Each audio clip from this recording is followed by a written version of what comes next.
Today I'm going to show you the shed that I use for repairing and storing bikes, as well as filming some intros and exit clips for some of my videos. I've filmed a few videos out here before, and I figured it's high time I give you all a proper 5-cent tour around the place. Keep in mind that this shed is still a storage unit, so there's a lot of stuff out here that is not related to biking in any way. My dad fitted the shed with a pair of LED lights after our first year or so of trying to get things out of here by flashlight. The system runs off of this car battery, and the battery lasts for a few months of regular use, provided that I don't forget to turn it off after a long day of working. When the battery does run low, I can run an extension cord out to the shed with a charger that I hook up and leave overnight.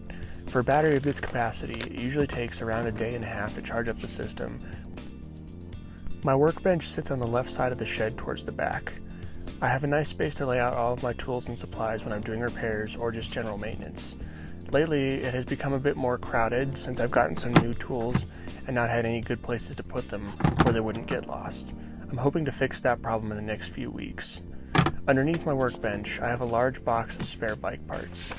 It's mostly just an accumulation of old parts and spare pieces that my dad has swapped out over the years.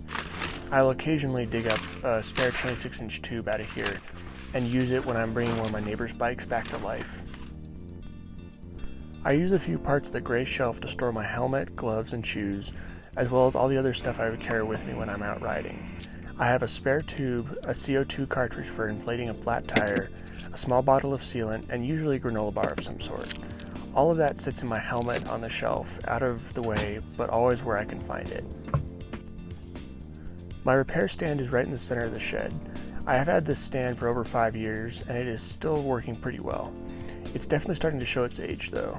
I've been thinking about getting a new one at some point, so if anyone has any suggestions on what type to get, please leave them in the comments. The last and arguably most important part of this shop is my bike. I can fit 2 bikes in here comfortably, but we have squished 4 in here before. I have a small stand that I can slide the rear wheel into and stand the bike up in the middle of the shed. Why am I showing you this, you might ask? Well, in the next video, I'm going to be doing some remodeling in here and addressing some of the main problems that I've noticed with the setup. Stay tuned for that, and I'll see you next time.